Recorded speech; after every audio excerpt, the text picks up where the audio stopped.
All right, so now we move on to lesson 2.2, which is dealing with special angles and exact values. Now, in this lesson, we're going to kind of key in on the formula, which is Pythagorean theorem, and we're going to use that to our advantage to help us establish, using the three primary trig ratios of sine, cos, and tan, what are exact values for any given angle that is created by some sort of point, which is x and y, where a terminal arm crosses through that point and creates some sort of angle. Now, primarily, we're going to look at this in terms of the unit circle being a circle where the radius is always 1. So in the situation we're going to create here, and then we're going to establish all our information for through the investigations and all our examples, is going to deal with when do we have certain values, or what we call exact values, that represent certain x and y combinations that make up the unit circle here with a radius of 1. Now, again, we always want to look at it and be like, the equation of a circle from Math 10C, we said was x squared plus y squared, which was equal to some sort of radius squared. And so depending on how large that radius is, we have some sort of x and y that make that up using Pythag squared. Now, in the case of our lesson here today, we're going to typically associate the radius being 1, which builds our unit circle and all the information we're going to talk about today. Now, use the overall diagram here. In our investigation, we're going to think about this idea here of, if I create some sort of x and y in every single quadrant that goes out to some sort of point here, which I'm going to write in here. This is a P, and we have, or some sort of point, where there's an x and y combination that makes that point on the radius of the unit circle, or I should say on the circumference. Then what we're going to do is we're going to establish in the different quadrants when each of the ratios are either positive or negative, based on this idea that there's a combination of x and y that make up some sort of point that has some sort of radius from the center. Now, let's go down below here and complete this investigation. So if I look at this, on the outside or on the circumference, I would have all these points here. So these would be distinctive points that are made up of some x and y combination. In quadrant 1, we see this as positive in terms of x's and positive in terms of y's. So positive, positive, that means that when we do our trig ratios here, so we'll go off to the side here, if I talk about sine, well, sine is opposite over hypotenuse. If both my adjacent value and my opposite are both positive, then my hypotenuse is going to be positive. This means this is positive over positive, which is equal to a positive. Great. Now, same thing for cos, because they're all positive. It's positive divided by positive, which is positive. Done. Tangent, opposite over hypotenuse. This is plus, plus, which is equal to plus. What do we notice? And we're going to establish this trend very early in this lesson, is that in quadrant 1, all of the ratios, or all three primary trig ratios, are positive. And if you want to as well, let's just throw a 1 here in Roman numerals, indicating that this is quadrant 1. Okay, let's shift our focus over to quadrant 2. Now, when we look at the x's, they're going to be negative, because if we go to the left of the origin, it's going to be negative. If we go up, it's still positive.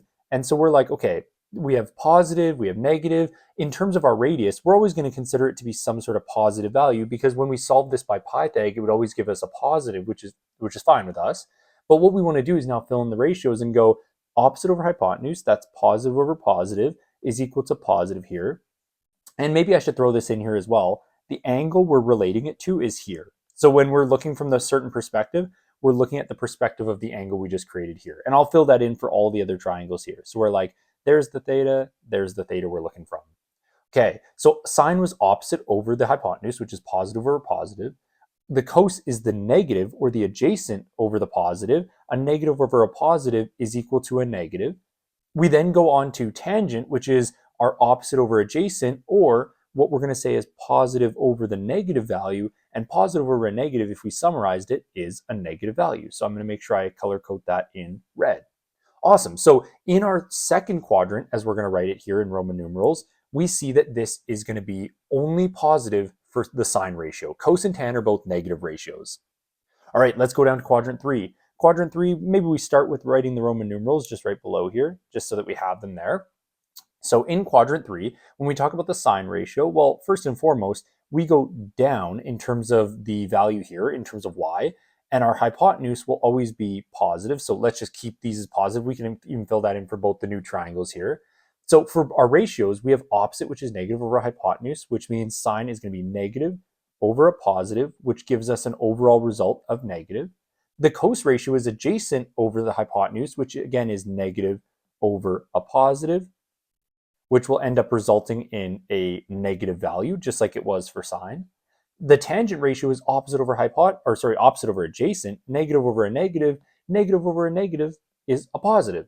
Okay, very good. So now we're seeing a pattern here where all of them were positive in quadrant 1, only sine was positive in quadrant 2, only tangent was ratio in quadrant 3, and lastly, we're going to go to quadrant 4 here. So let's just put an IV representing quadrant 4 in Roman numerals. And then we're going to look at this and be like, let's discuss the sine, cos, and tan ratios. Well, we go down, so that's going to be a negative here in terms of our y to get to that point. And then we're going to look at this and go, okay, so when I look at the sine ratio, it's opposite over hypotenuse, or the negative over the positive. This is going to end up giving us a negative result, so we want to put negative. In terms of the cos, it's positive, which is the adjacent, over the hypotenuse, which is positive, which results in positive.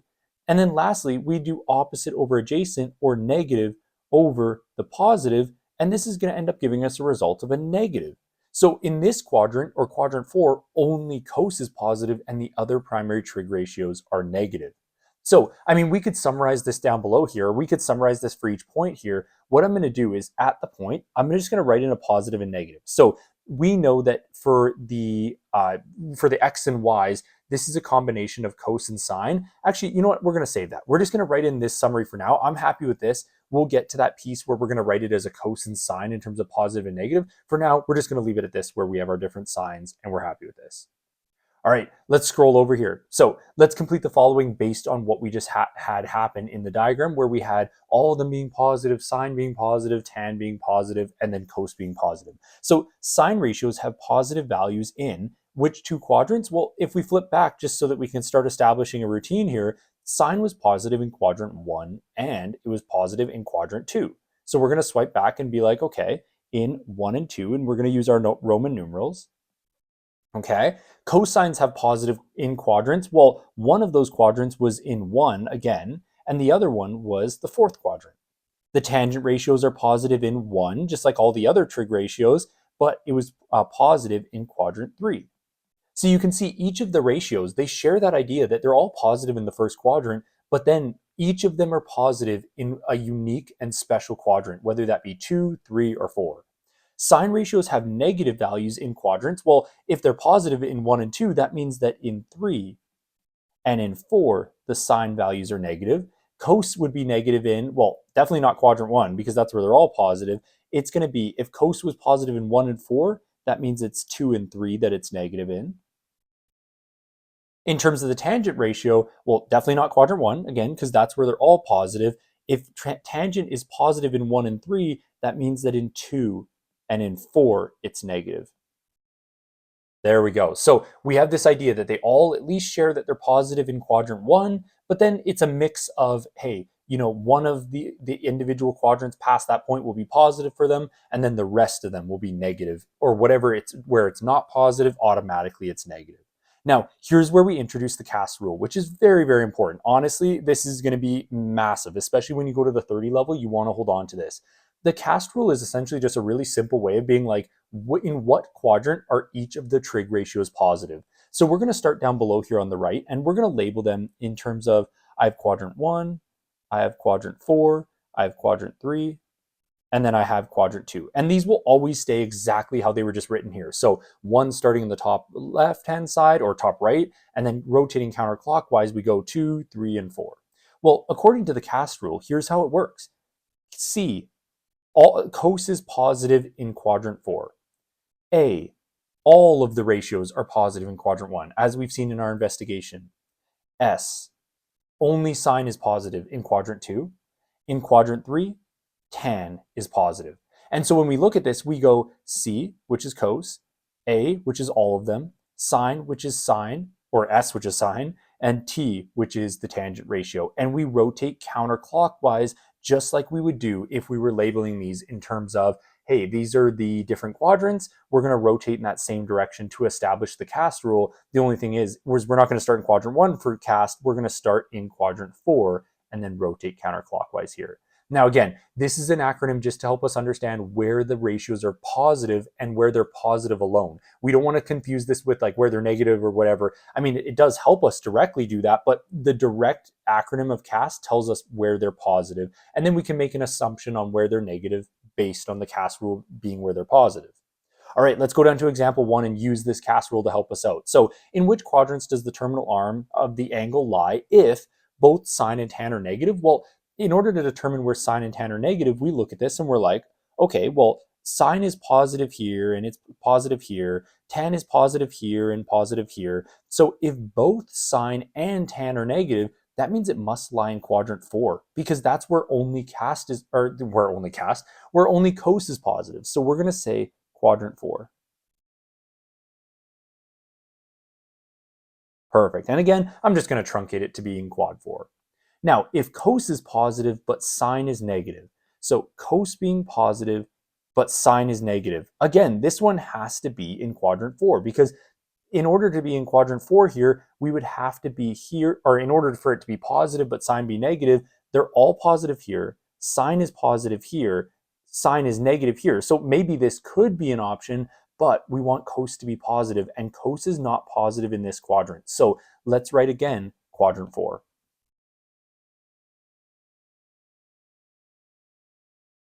Perfect. And we're going to write quad IV, just symbolizing that it is in quadrant 4. Awesome. Okay.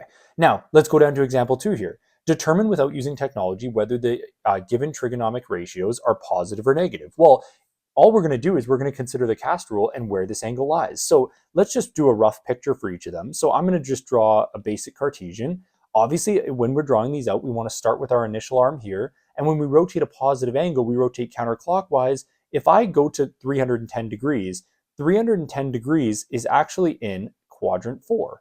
So we're going to write this here, and we can write this around being like, okay, there's my arrow, and whoops, I always forget to write my tool there. There we go. So this is going to be 310 degrees. Where does this terminate? In quadrant 4. And is this a positive value? Yes, because cos is positive in quadrant 4. So this is going to be positive. And again, if you wanted to write it, you could write C right here, just being like, we know that in the cast rule, C is positive here. Okay, let's go to tan 265. Well, 265, let's just draw out our basic Cartesian plane. Again, we're going to start with our initial arm on the positive x-axis. We're going to terminate our next angle in quadrant 3, and that's because our middle line here, or down line, is representative of 270 degrees. So we know that the angle is going to terminate in quadrant 3. If it terminates in quadrant 3, well, we know tan is positive in this quadrant, and we know that the angle terminates here of 265, so maybe let's just label that here. So therefore, this is going to be positive because we know that it terminates in a quadrant where tan is positive. There we go. Okay, sine 288. So again, I'm just going to make sure I write the basic t intersection here. I'm going to start with my line on the positive x-axis, my initial arm.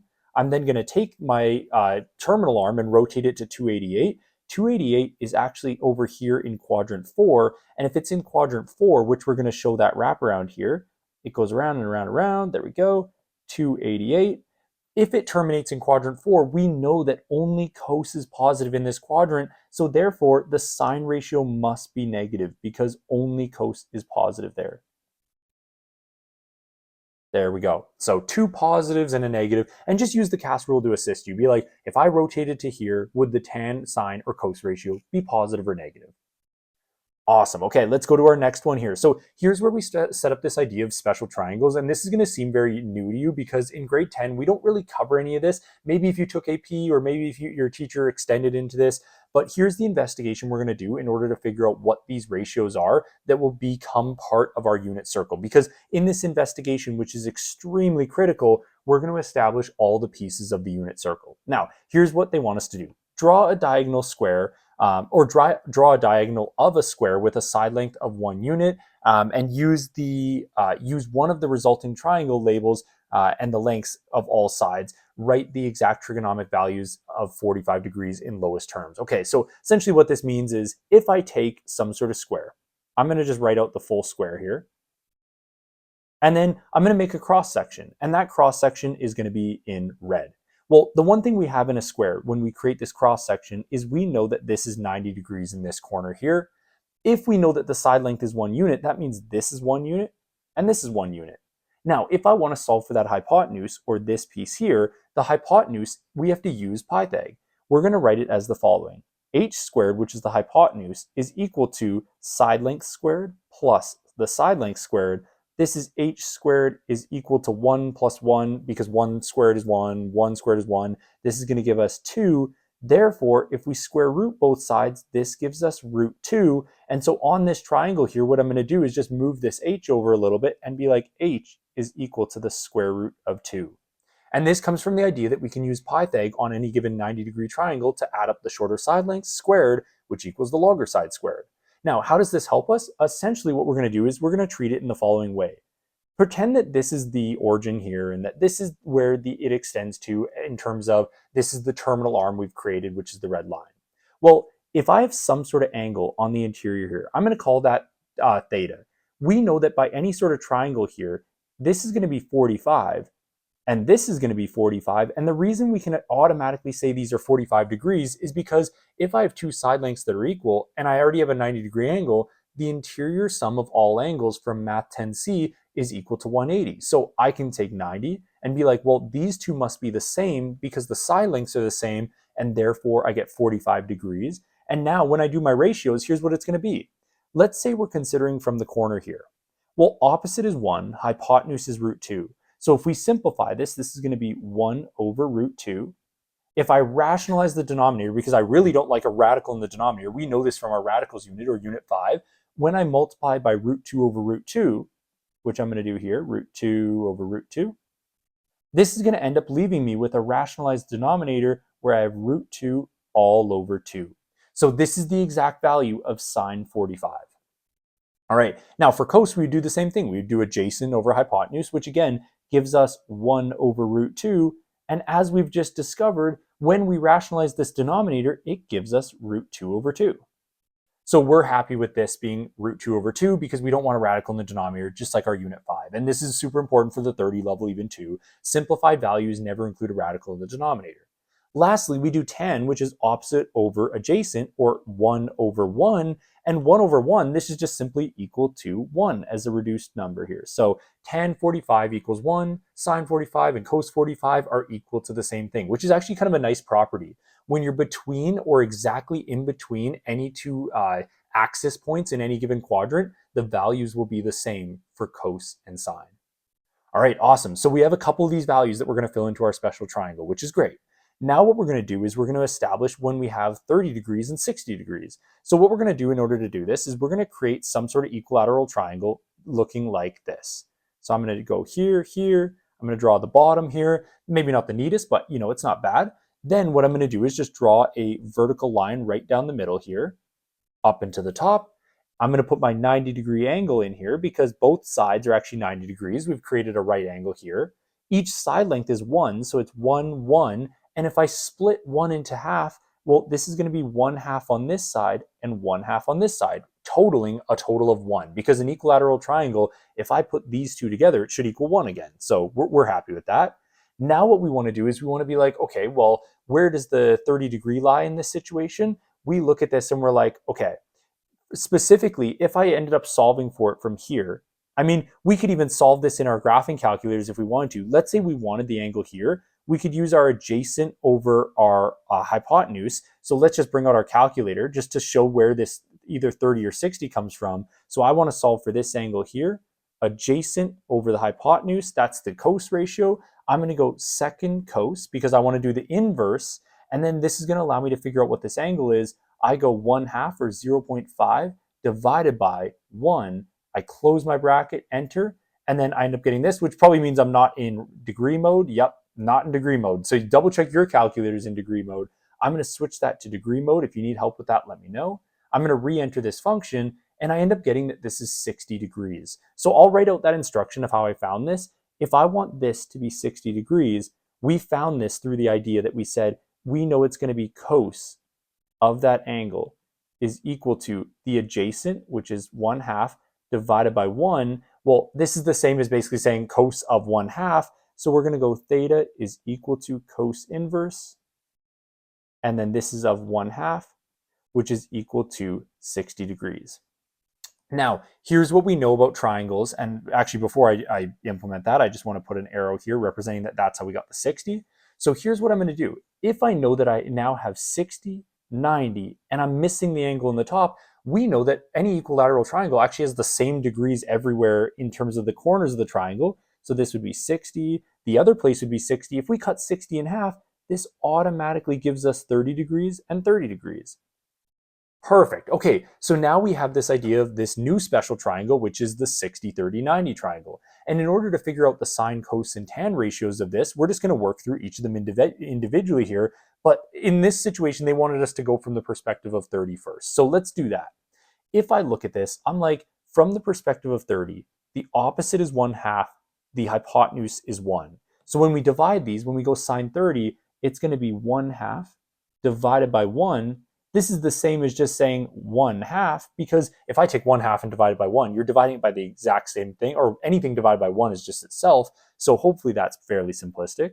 We then look at this and we're like, well, if I want to figure out cos, I need the adjacent value over the hypotenuse. But unfortunately, we don't have the adjacent value. We need to figure out what this is. So we're going to go the height of the triangle, and we're going to solve this off to the side using Pythag.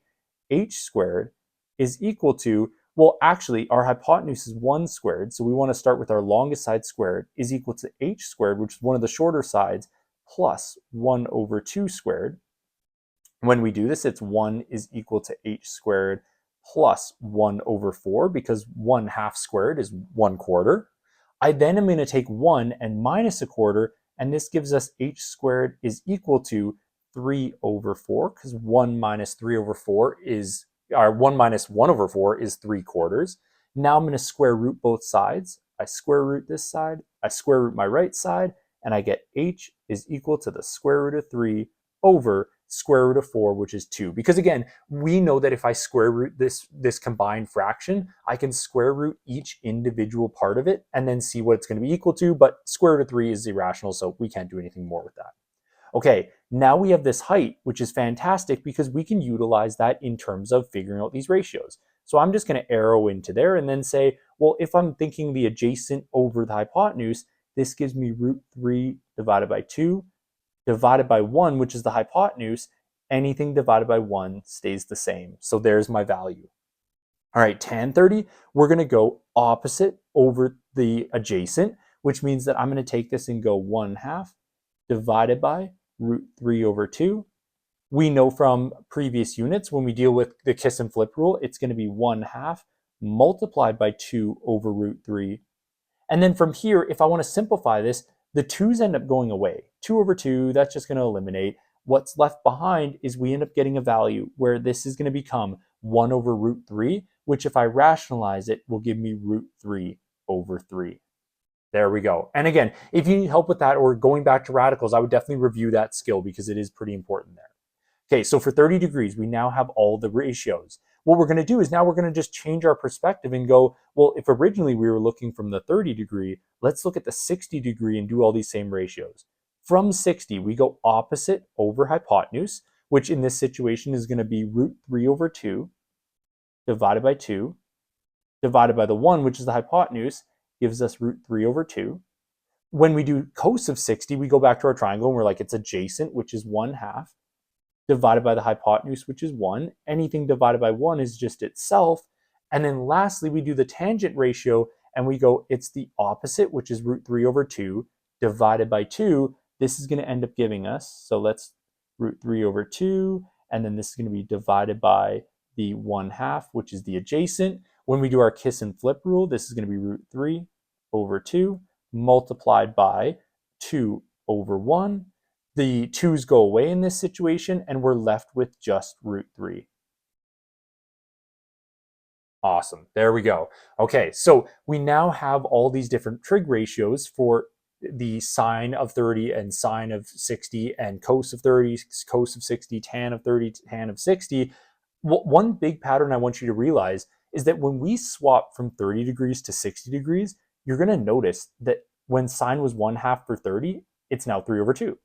When cos was 3 over 2, now it's 1/2. So all we do is when we go from 30 to 60, we just swap those two between cos and sine. Where it's a little more difficult is when you think about the 60 for tan, because it's going to be root 3 over 3, or in this situation, we're going to see this value of where it's just root 3 and there's no sort of decimal here, or there's no sort of denominator, not decimal. So be very, very careful with that. And now that we have these, we actually give ourselves more power than we think. And again, we don't really want to get too much into like deriving these things. It's good to see them and it's good to build out these special triangles and do these examples, but don't get too consumed in this, especially when you move on to the 30 level. We need you to be comfortable with this idea of like being able to derive these things quite quickly and then understand that now when we have these values, where do they belong in the circle? And then how can we logically use these values and translate them all over the place between the different quadrants in a very effective and quality manner. So here's all our exact values that we're going to be using moving forward. We just want to put these on the unit circle. So in this activity here, we want to derive just one more step before we go into the unit circle, and it's the following. Suppose that I have the unit circle, and when we say this idea of a unit circle, I just really want you keying in on the idea that this means that it has a radius of 1. So anytime a circle has a radius of 1, we call this the unit circle, and it's comprised, again, of some sort of point which makes up an x and y. And when we take the squares of these x and y's, apparently that this gives us this one radius that we're looking for. Or when we combine the x and y's, we put them together, and this gives us that radius of 1 that we're looking for. Now, major thing here is when we do sine theta, we're going to consider it from the angle on the interior here. And from this perspective, we say that sine is equal to y over 1, and y over 1 is just simply just y. So hence, we're going to go to our formula for any given point on this unit circle and say anytime we have a y value, it's actually just the sine value at that angle. Now, similarly with cos, we're going to consider this to be the x over 1, or how much we move in terms of left or right, divided by the radius of 1. When we do this, x over 1 just gives us x, so anytime we talk about an x in the unit circle, we're always going to associate it with the exact value of cos at that angle. Lastly, tan is going to be equal to y over x, and y over x, this is just another way of saying the following. If we know y is equal to the exact value of sine at that location, divided by the x value, which is the exact value of cos at that location, then tan theta is equal to sine over cos. And you may have talked about this at previous grades, but we're going to heavily use this in grade 11 and 12 as we start progressing more in trigonometry here. And again, any sort of coordinate point can now be represented where x is the cos value and sine, or the exact value of sine, is the y value. All right, so now what we're going to do is we're going to fill in this chart in terms of sine, cos, and tan at 0, 90, 180, and 270, aka all the axis points. And then we're also going to fill it out for sine, cos, and tan for all of our special triangle angles that we've just formulated on the previous page. Now, for this one here, for the first chart, trust me, we'll move into that in the unit circle on our next page. So just kind of follow along for now. But with our second chart, we actually have all the relevant information here. So what we're going to do is we're going to go sine of 0. Well, at sine at 0, I want you to just hold on to this idea that we have no sort of y value. When it's 0 degrees, it's along the x-axis, meaning it's 0. When it's at 90, we're going to say that this is positive 1. At 180, again, it goes back down to where it's 0. And then at 270, it's negative 1 because the y value on the unit circle is negative 1. Because again, we can consider this to be the y values if we really wanted to.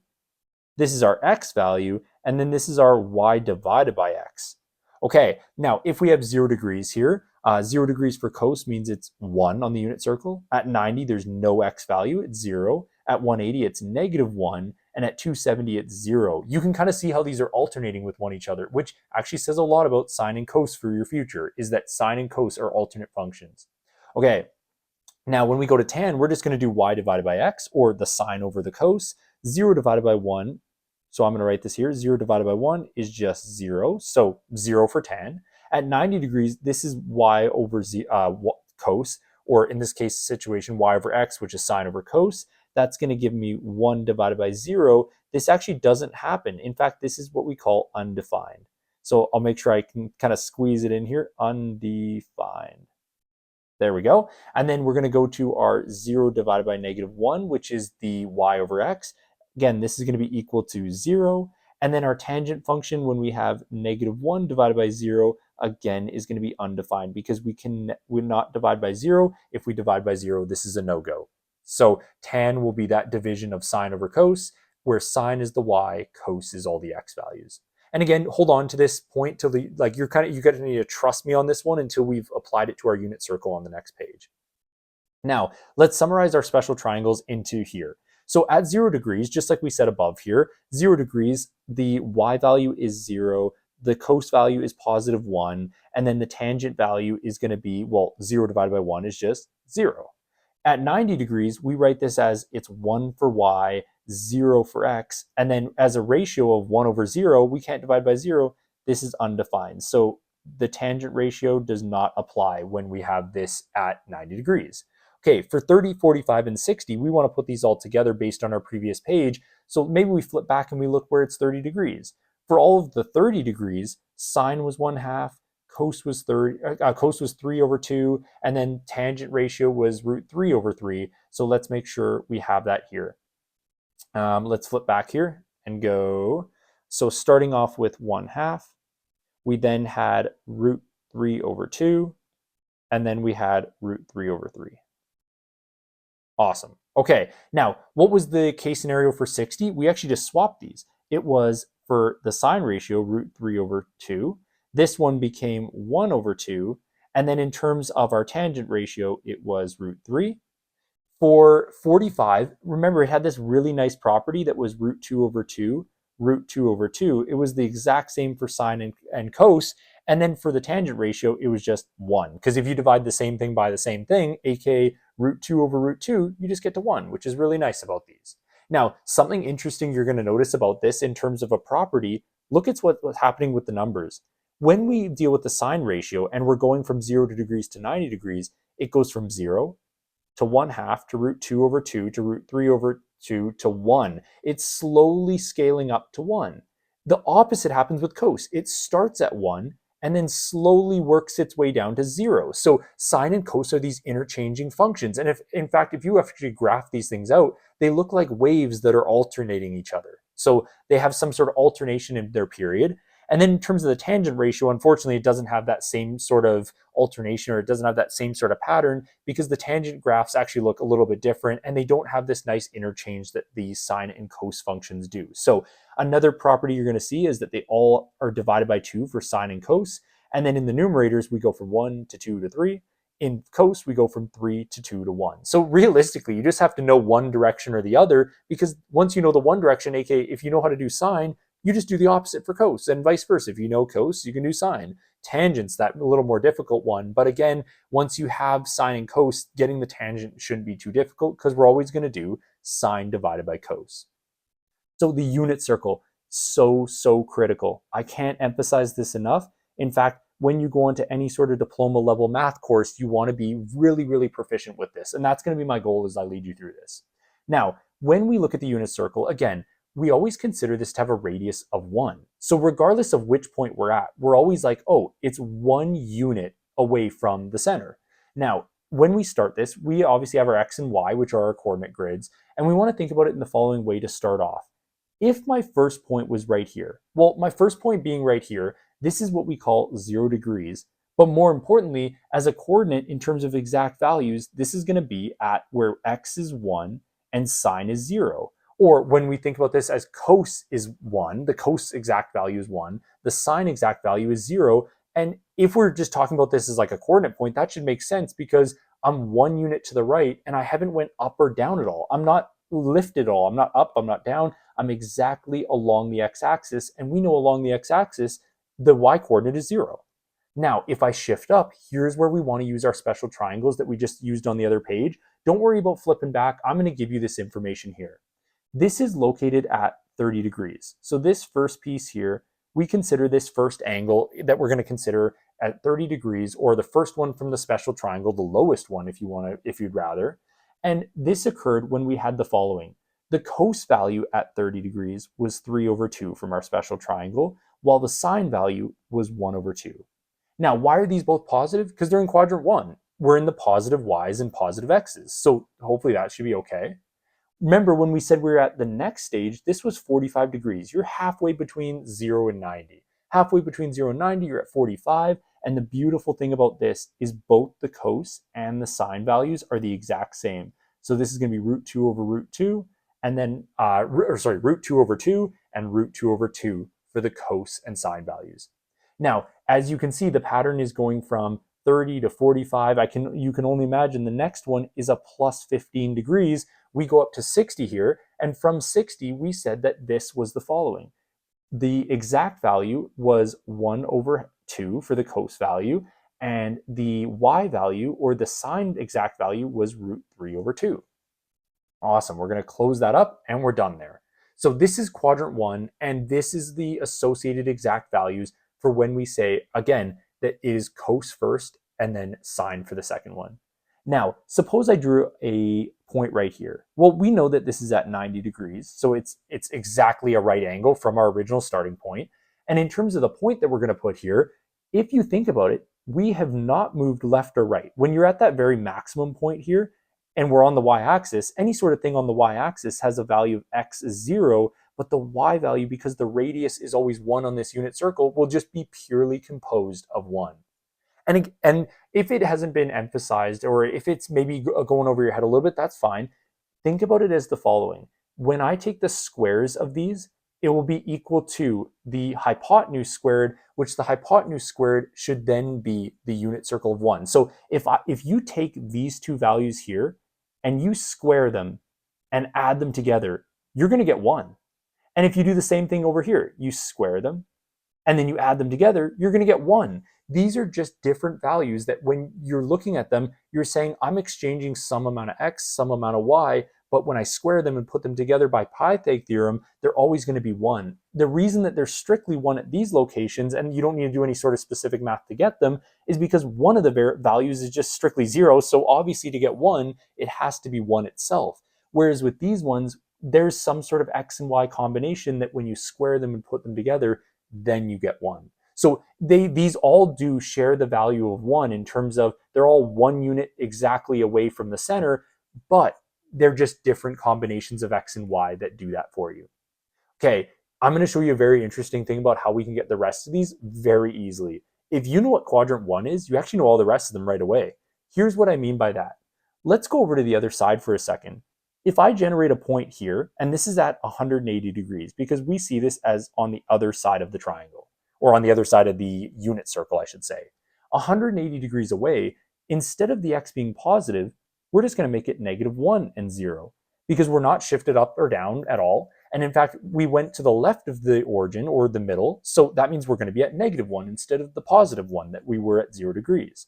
Now, what does that also mean for down here? If we're down here, I'll give you the angle, it's 270 degrees.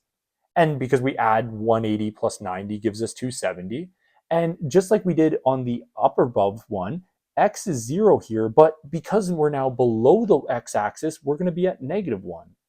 There we go. So there's our point. Now, we've filled in our 4 main axis points, which is great. This is good. But now we want to fill in all the other degrees and their exact values. Let's start off with dealing with the 30-degree angles. If I'm 30 degrees away from 180 in terms of upwards this way, that means I'm actually at 150. And at 150, here's what the exact value is. If it was a positive x and a positive y, we're still positive in terms of the y's, but we're now negative in terms of x. So this is going to be -√3 over 2 and +1/2.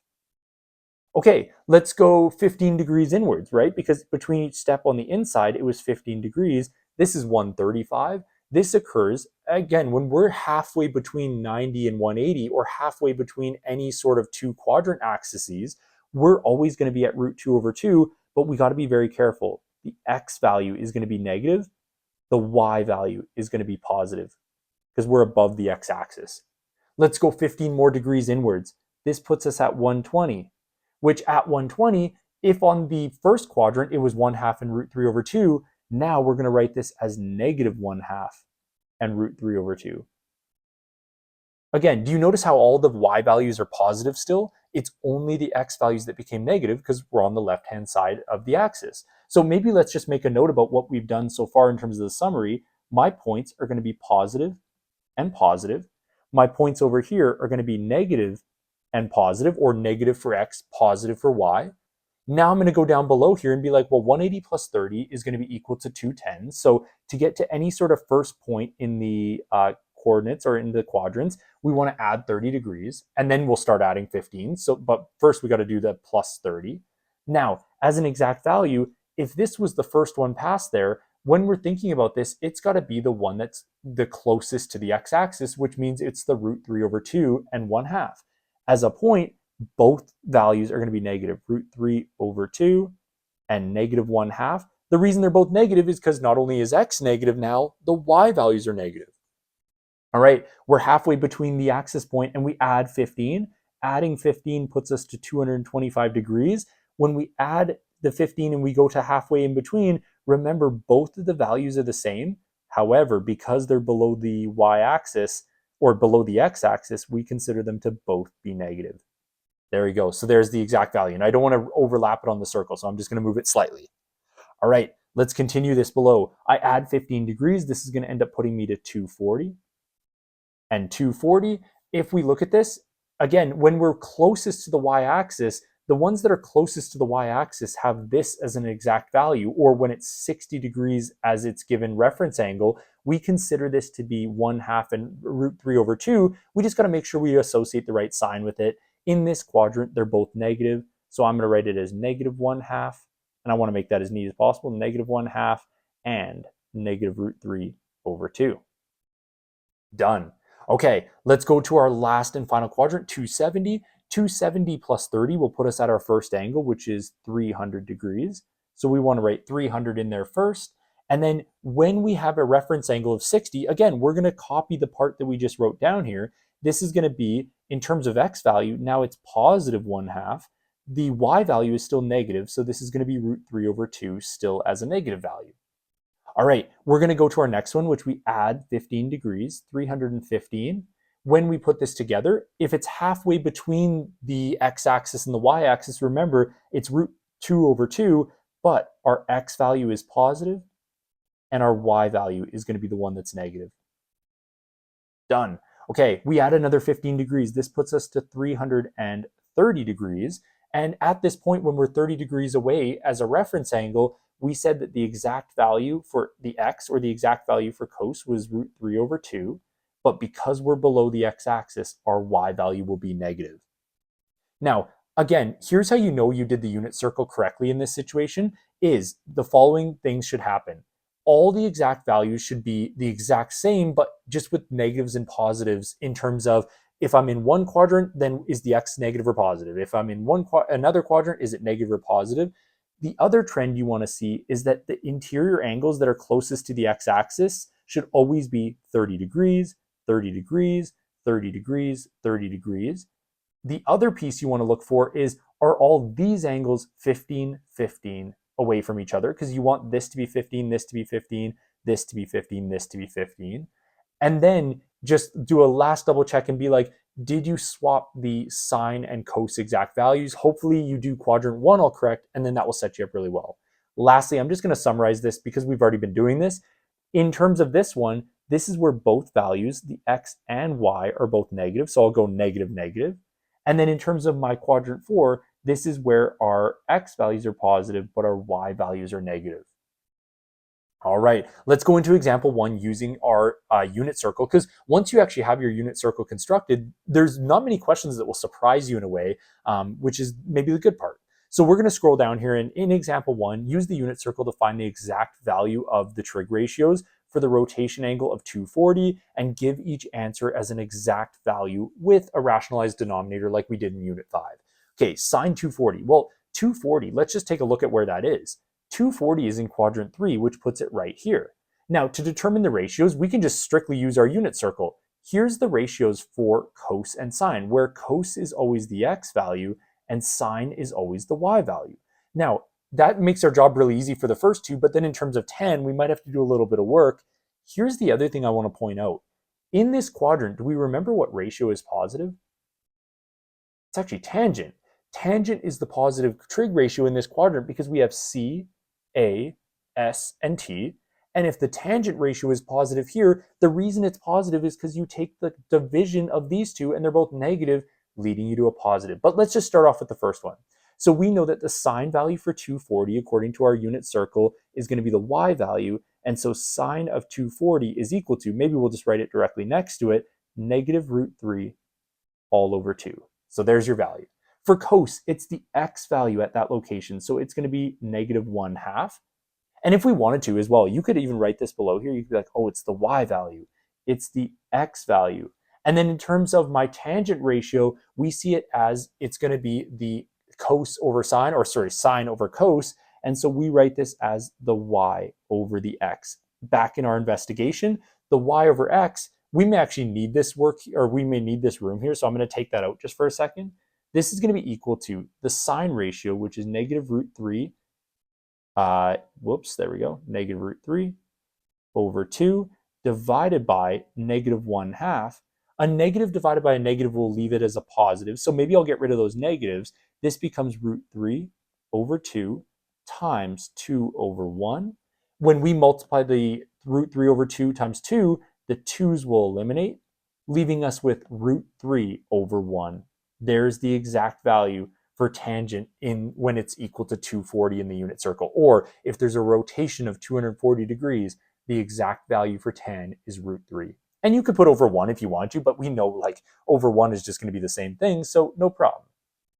And again, if we want to tie this back to our earlier lesson, maybe I'll just write here that this is equal to the y divided by the x, just in case we wanted to tie it back to some of our previous lesson notes. Or the previous lesson notes, meaning this lesson, but just a little earlier. Awesome. Okay, now let's go on to this example here where they're going to give us a point and another point, and then they're going to say that these lie on the unit circle. So we have to figure out where these points are actually on, like what quadrant they're in, what does it look like? And then we want to say if an object rotates counterclockwise from point A to B, meaning that it's going to be going from up to down, I guess, if you want to consider that, what was the angle being rotated? Now, when they give it to you like this, you're probably thinking like, whoa, what the heck is going on? Like, I don't even know where these points are. Always go back to your unit circle and say, okay, what does it mean when they give me a point? And here's what I would arrow down to, and here's what I'd point out to you. We know that any sort of x value, or all our x values, are associated to cos of x, or cos of that angle. We then go to our y's, and every single y is associated with sine at that angle. So if we have an x and a y where they're symbolic of the cos and sine, this is going to help us determine where it is in terms of what quadrant. When I look at the first point, the x value is negative, the y value is positive. Automatically in my mind, that tells me, oh, I'm in quadrant 2. When I look at B, they're both negative, which means, oh, that one is in quadrant 3. And so let's actually sketch this out and then see if we can figure it out. I'm just going to draw a basic Cartesian plane, and I'm going to draw the following. I'm going to draw one line going to the unit circle, which is here. I'm going to draw the other one going down here. And the reason I'm so confident in drawing those is because, again, I base it where they were negative and positive.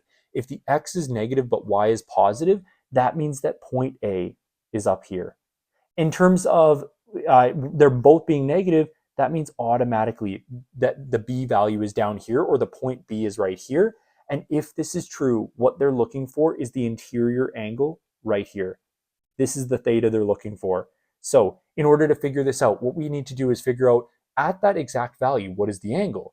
And we know that from our unit circle that this piece here, or the part above, the angle used to create to A, and maybe I'll even put in like a initial arm here. If we rotate to angle A, and I'm going to use maybe a different color. Let's say I use green. This part here is going to be symbolic of 135. Because on our unit circle, if I rotate to root 2 over root 2 in the second quadrant, that's 135. If I rotate down to my next value, which is at negative 1/2 and root 3 over 2, that occurs at 240 degrees. So I'm going to rotate just all the way through like this and be like, that part in the orange is 240 degrees. If I want to figure out what the difference is between these two, I'm just going to subtract them. So I'm going to look at this and be like, well, the angle between A and B, which maybe I'll put in red here, or I'll just say theta. Theta is equal to the angle that's created by B. And maybe I'll get creative in the way I say this. I'm going to put angle B like this, B angle minus the A angle, which is equal to that theta. Theta equals 240 degrees minus the 135 degrees. And when I subtract this, I get theta is equal to 95 degrees. Excellent. And, just because sometimes my mental math is a little bit off, I never want to be off. And you might be questioning why I do this. Oh, this is exactly why I do this. 105, because I have mental lapses like this where I'm just like, wait a minute, I got to be exact with this. So we're going to write 105 here. Perfect. And of course it is, because, if you take something that's greater than a difference of 100, of course it should be over. So we get theta is 105 between these 2 points. I can highlight this and say great. Now, again, this purely came from our idea that this is the unit circle telling us where these points are. So use the unit circle to your benefit. And even at the 30 level, this is going to become very big for you. Okay, example 3, use the CAST rule and unit circle to determine the exact trig values for each of the following. Remember, the exact values are never decimals ever, and that's so important. We never want to consider an exact value to be a decimal, because we want to think about these things as, when we say exact value, I know it's tempting to be like, oh, we should have some sort of like decimal value that's rounded. No, exact values are like we did when we talked about them in Unit 5. It was a rationalized denominator that was still in fraction form. And then even if they're fractions like this, with radicals, that's totally fine, which is that secondary piece. Okay, 135. Well, 135 is located in quadrant 2. And so in quadrant 2, we look at it and we say, well, according to the unit circle, 135 locates us at where it's root 2 over root 2. It's between the quadrant. So we look at this and we say, which one is it? Is it going to be the negative root 2 over 2, or is it the positive? It's the positive root 2 over 2, and the reason is because the sine value is always the second one. And more importantly, sine is positive in quadrant 2. Okay, let's go to cos 210. Cos 210, well, 210 degrees is located in quadrant 3, and cos is the x value. Because cos is negative in that quadrant, we're going to write this as negative root 3 over 2, because that's the x value of where it's 210 degrees on the unit circle. Okay, going down to tan 315. Well, tan 315, 315 is located in quadrant 4, and tan is equal to sine over cos, or y over x. So what I'm going to do here is I'm going to look at this and be like, well, tan 315, we want to write it as negative root 2 over 2. And then this is going to be divided by, I'll do it side by side, the positive root 2 over 2. When I do this, this is going to equal, the negative will stay because a negative and a positive come together.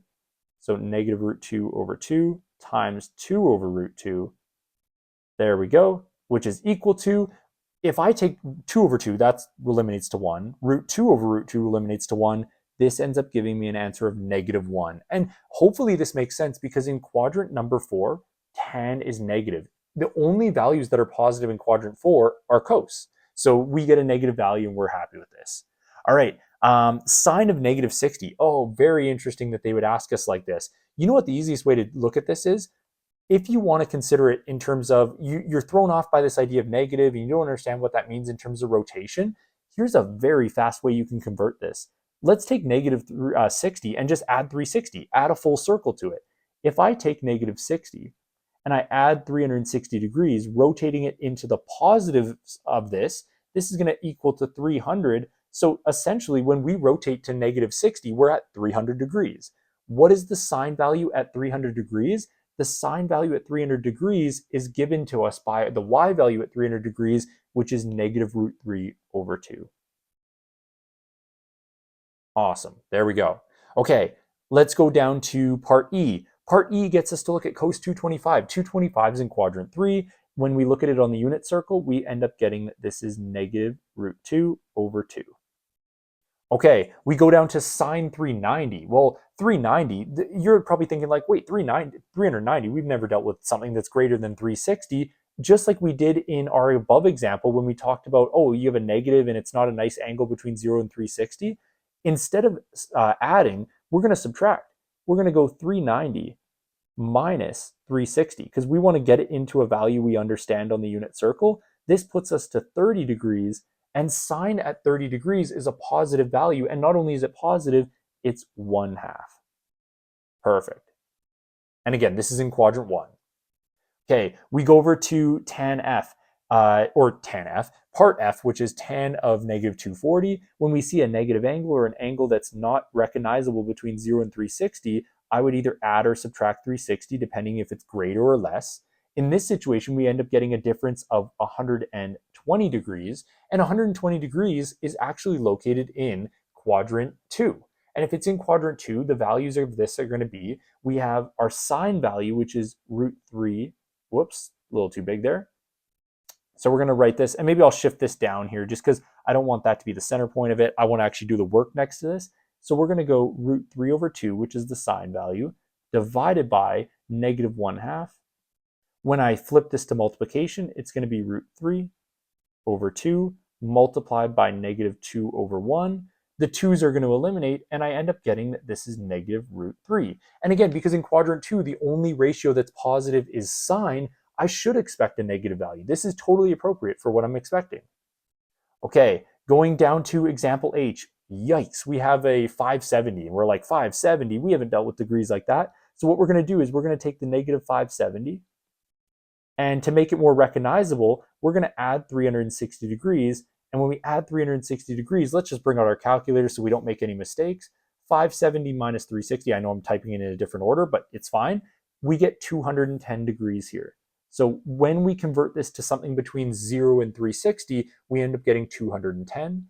210 on our unit circle puts us in the third quadrant, and our cos value, or the x value, is equal to negative root 3 over 2. And again, there's no issue with this answer as long as that it doesn't have a radical in the denominator. That's totally fine. It's a fraction. We don't want to convert this to a decimal. So let's just make sure we highlight all our answers here. We're going to go back to each individual one and be like, there's our answer.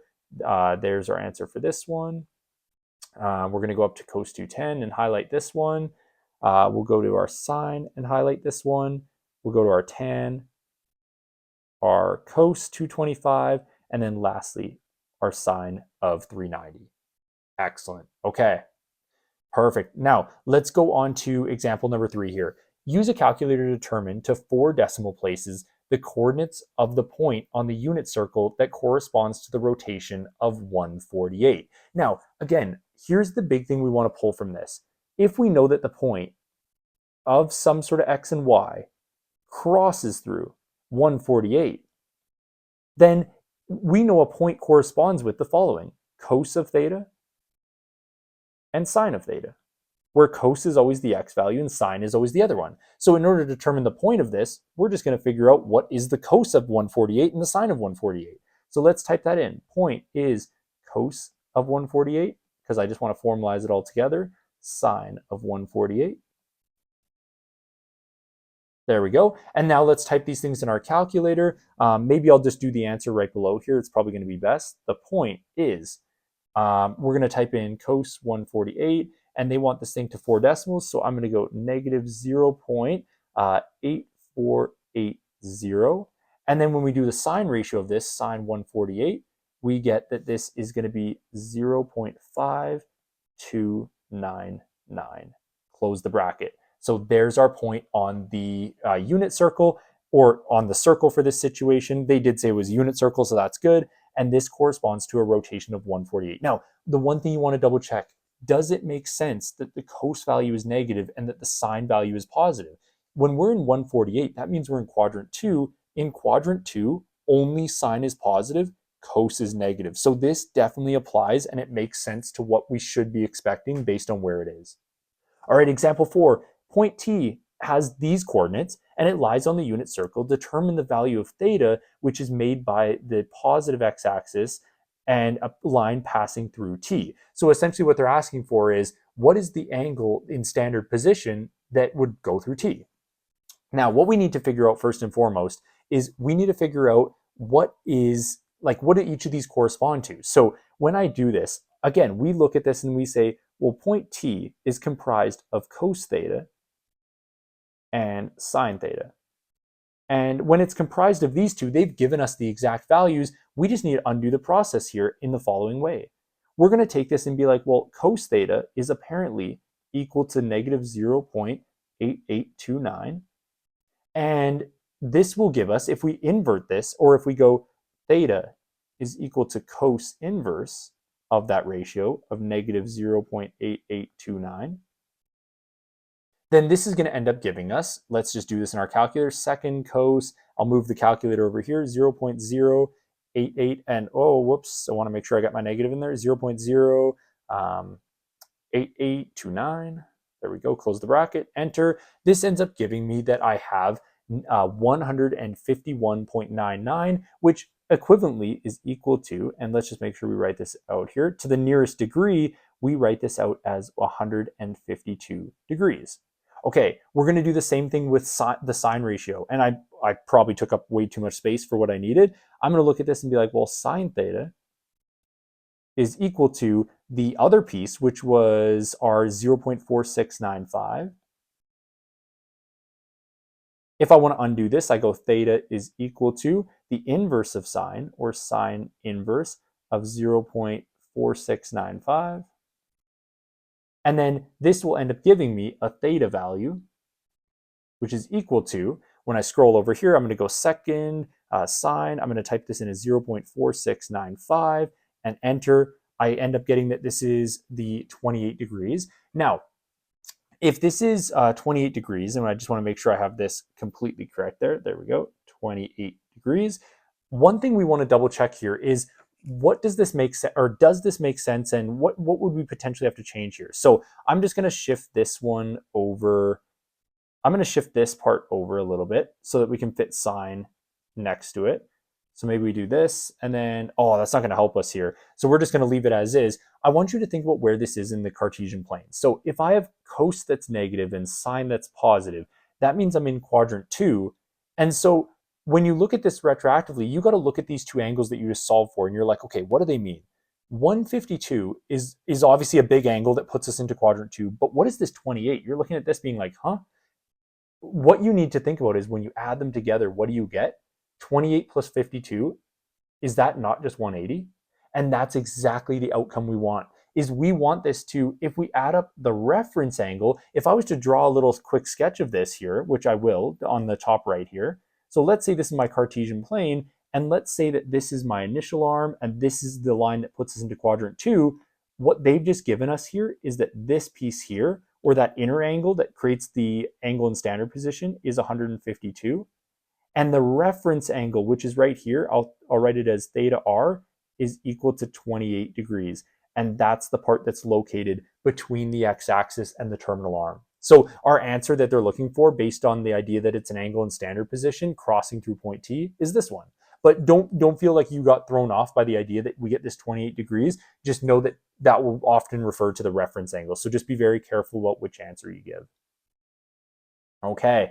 Lastly, second lastly, I should say, we probably have a couple more examples, so no problem. Determine the exact trigonometric ratios given that we have a point, or some sort of point, and the terminal arm crosses through this with the angle in standard position.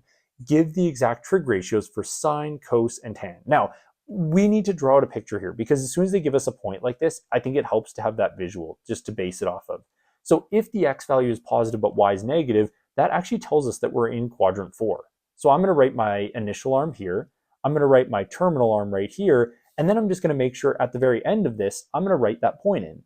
So I'm going to be like, at this point, we end up having P, which is at 12 and negative 9, which means I go positive 12 units this way, because cos is going to be our x value.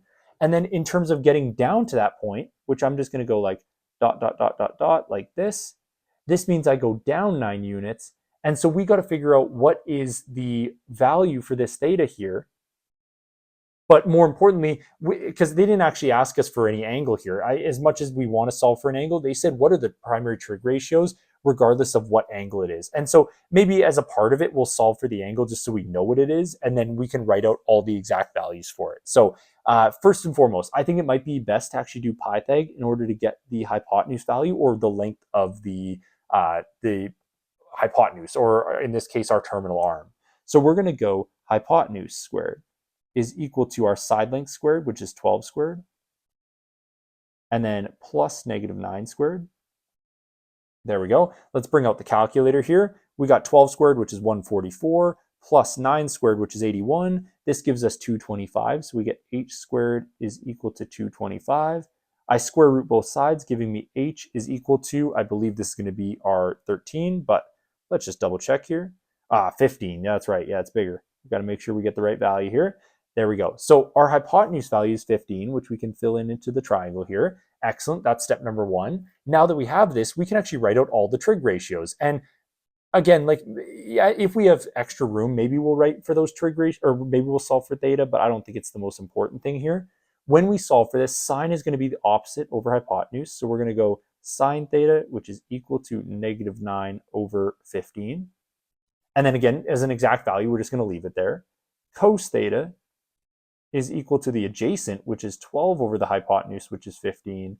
And then lastly, we go tangent ratio, or tan theta, is equal to the opposite over the adjacent, which is negative 9 over 12. And then what we want to do actually, and I'm just looking at these, we want to reduce them, right, if possible.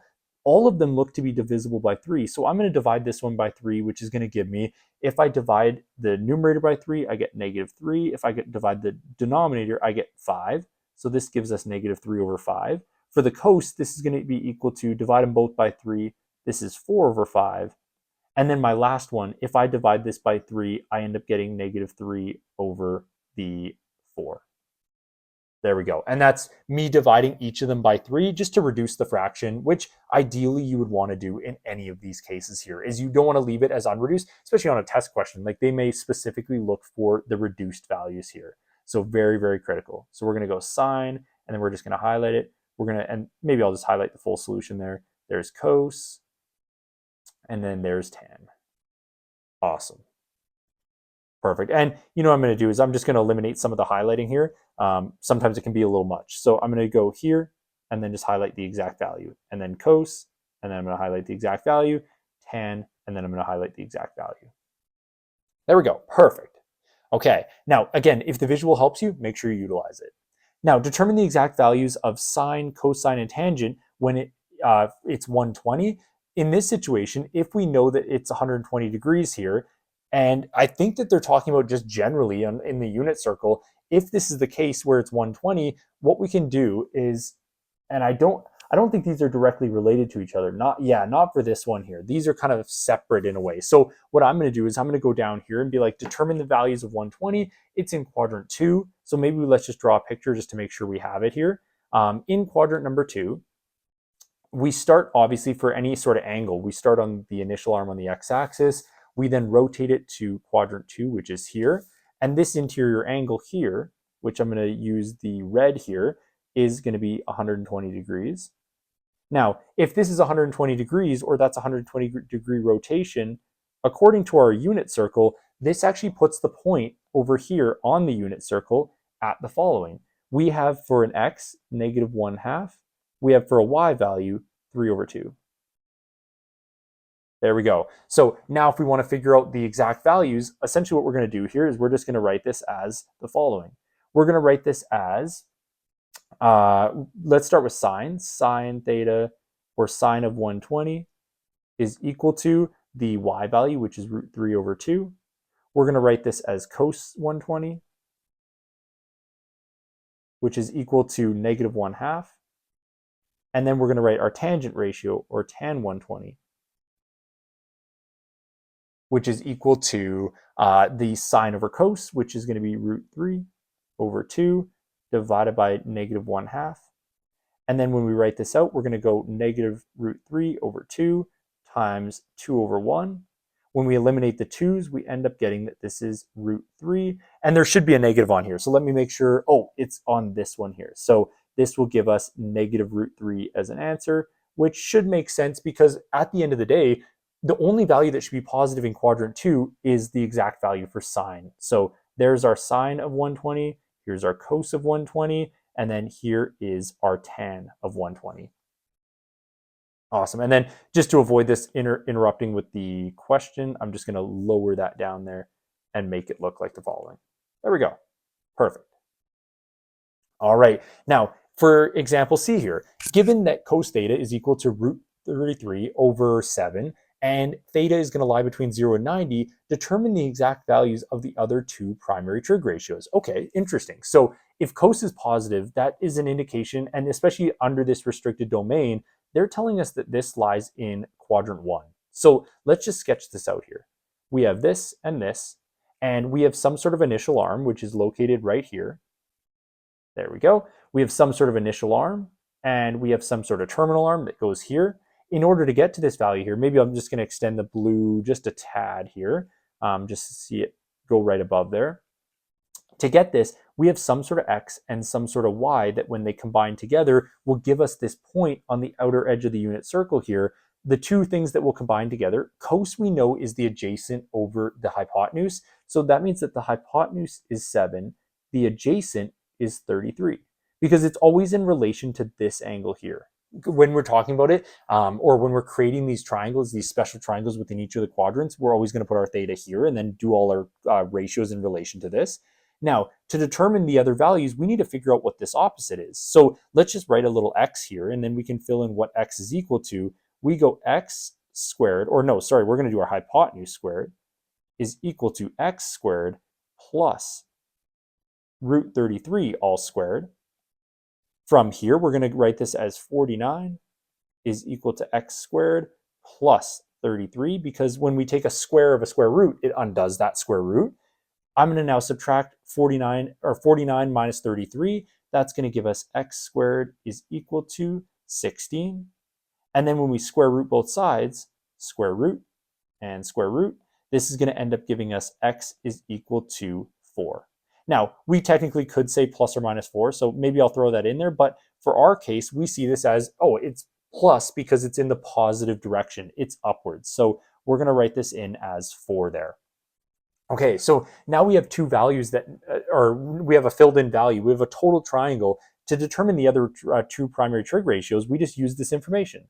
So if this was step number 1, let's just shuffle this over just a little bit so that I can kind of number some steps here. We're going to write this as step number 1, and then right below it, we're going to go here and be like, for step number 2, this is going to be the following.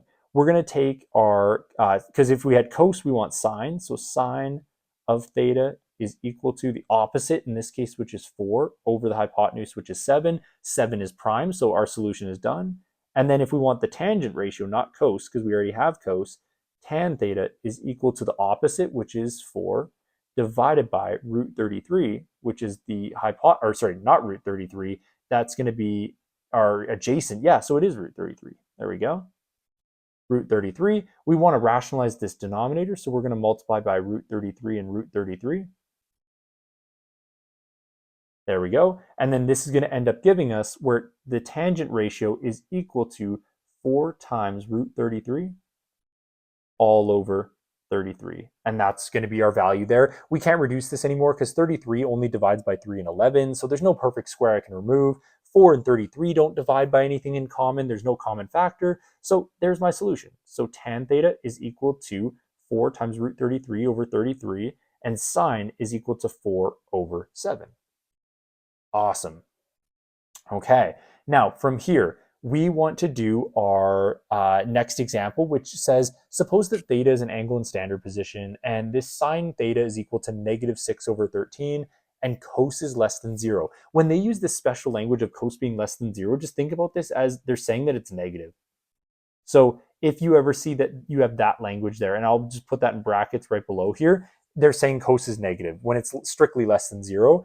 And when sine is negative, where does that happen? Well, using the cos ratio here, if we are determining using the cast rule, that's what I want to be saying. Using the cast rule, we're going to draw out our Cartesian plane, and I'm going to do this in black here. So I have my one line, my next line, where sine and cos are both negative. Using the cast rule, we know cos is positive here, they're all positive here, sine is positive here, tan is positive here. If both of sine and cos are negative, that actually means we're in quadrant 3. So let's write that out here. We're going to write out our initial arm, which puts us along the positive x-axis. We're going to write that our terminal arm is here because they're both negative. And if it helps, throw in your cast rule here. So we're going to write C, and let me write that in. So C, A, S, and T. And then what we're going to do is we're going to use the fact that they gave us this sine ratio to help us figure this out. When we look at this, we're going to go some amount to the left and then some amount down. Using those two things in combination, sine is the opposite over the hypotenuse. So the opposite in this case is negative 6, which makes sense. We're going down by 6 units. The hypotenuse is 13. In order to figure out the tangent ratio, we need to figure out what this missing x value is. So we're going to write x here, just like we did before. And you know what? Maybe it would have made sense in the above example to use a y. So I'll go back to that in a second, but it might have even made sense to use a y when we're talking about a missing vertical value. We want to solve for this x, and to do that, we're going to go step number 1, 13 squared, which is the hypotenuse, is equal to x squared plus negative 6 squared. We then go 13 squared, which is 169, but we're just going to get out of here. So 13 squared gives us 169, which is equal to x squared plus 36. We're going to take the 169 minus 36 and get 133, which is equal to x squared. Therefore, if I square root both sides, I get x is equal to, and the square root of 133, like we could try it if we really want to. That's always a recommendation. You'd be like, oh no, it's not a perfect square. So you're thinking about what else could I divide it by? Well, 133 divided by 11 doesn't give us any sort of value. 133 divided by 3 gives us 43.33. So it's like all of these are really bad values. So at this point, we're almost thinking, hey, maybe the only result is just strictly 133. And again, it can be positive or negative in this situation. So I'm just going to put that away for a second. I'm going to erase this and then just write plus or minus root 133. Okay, now in this situation, it's the negative variant because it's going to the left. So I'm going to write that this x value here is equal to negative root 133. Really ugly value, but it's okay. Now from here, we want to solve for the tangent ratio. Tan is the opposite over that adjacent value. And so we're going to go step number 2. It's going to be that tan of theta, or tan theta at this angle, is negative 6, which is the opposite, over negative 133. We're going to rationalize this. So I'm going to multiply the numerator and denominator by 133 over 133 as a radical. And when I do this, I end up getting negative over negative, which is positive, 6 root 133 divided by 133. Very, very ugly value. And again, let's see if we can just eliminate anything from here. Even divided by 6, nope.